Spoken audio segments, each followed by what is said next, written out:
Ladies and gentlemen, the international news is marked by the devastating counterattack that Russia has launched on the Ukrainian city of Kherson. Kherson is in turmoil this October 2025. You are well aware that Russia was struck by Ukraine and NATO. Russia has intercepted more than 250 drones. NATO continues to strike Russia through Ukraine. Russia is not willing to tolerate this. Vladimir Putin has sworn to respond. A response that is asymmetric is proportionate. So on this morning of October 6th, 2025, the strategic city of Kherson was struck. But it was the thermal power plant that was targeted. The power plant was hit just as we are speaking. There is a power outage everywhere in the Kherson region. Power outage. The telephone communication lines are cut, the network cables, nothing is working anymore. The Kherson region is cut off from the world, is isolated from the world. Yes, Russia has pressed the switch. The conflict has taken a new turn. As part of this geopolitical conference, ladies and gentlemen, it is this hot and burning news that we are going to discuss. But of course, before we continue, please share the conference as much as possible. Give lots of likes and don't forget to leave your various opinions in the comments. There you go. And if you're new here, click the subscribe button so you won't miss our news and our video conferences. Let's dive deeper, ladies and gentlemen. Yes, powerful explosions were heard in Kherson. It was an Iskander ballistic missile that was sent to Kherson, directly targeting the Kherson thermal power plant. So, it's a powerful blast at the thermal power plant. The strike that occurred, those in the surrounding area were the first to report a loud explosion that shook the entire Kherson region. There you have it. And so, according to local authorities, the whole region is in turmoil. And on the other hand, it should be noted that the explosion happened right next to the thermal power plant. It should be noted that if yesterday it was the Lodz thermal power plant, and before that it was in Belgorod, this time it's in Kherson, the power plant was targeted. The missile landed right next to it and caused an explosion. The plant was hit. And so, as we said yesterday, this is the new war strategy, energy warfare. The goal is to attack the electricity supply. And Russia is following the plan to the letter. It's the same thing that Ukraine is trying to do in Russia. Even though Ukraine can't come close to matching Russia in terms of the level of damage, Russia's retaliation is completely disproportionate.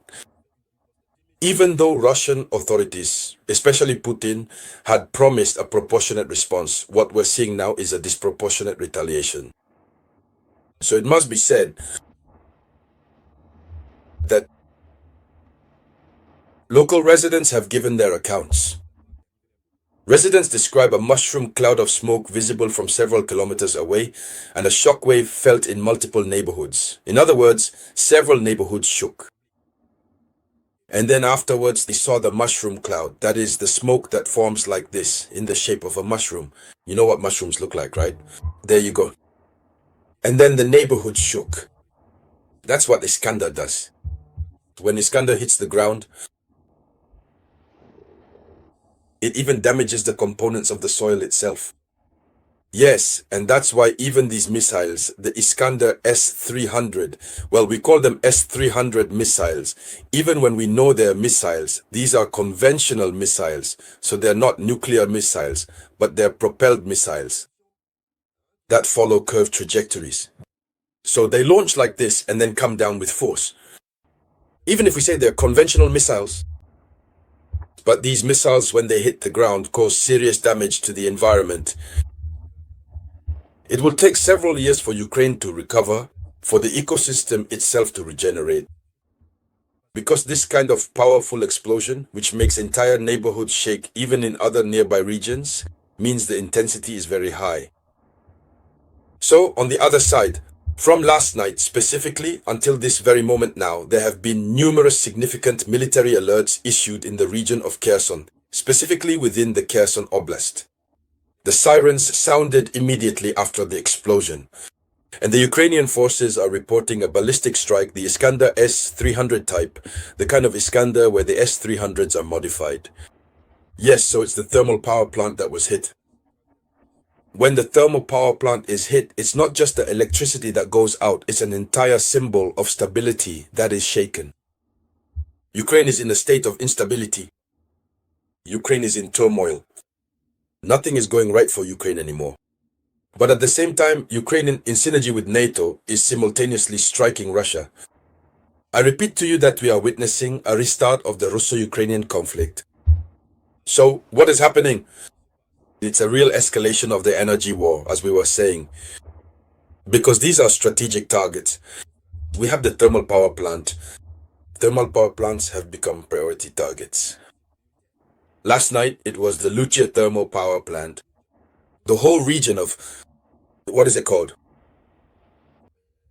That whole region was in the dark. Today, it's the Kersonen thermal power plant. So then,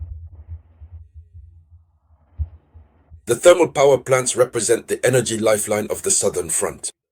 That's what we can see from what is happening. And finally, the first estimates report massive outages in several sectors of Kherson and its surroundings. Power outages. So, what is the military response? What is the military response from the Ukrainian authorities? These authorities are announcing a reinforcement of air defense in the Kersonen region since they fear more salvos in the coming hours. And when Russia starts, it's non-stop. It's a non-stop mode. The saturation technique, that's the Russians' priority. So they are trying to defend, to encircle the Kherson region in order to deploy anti-aircraft defense systems there. But when the Ukrainian authorities quietly mention the strengthening of anti-aircraft capabilities without calling on the West, you have to understand that before there were complaints, and then they would call on the West to supply them with weapons. But if they announce that they are already doing it, it means they have them. In other words, they have prepared themselves very, very well.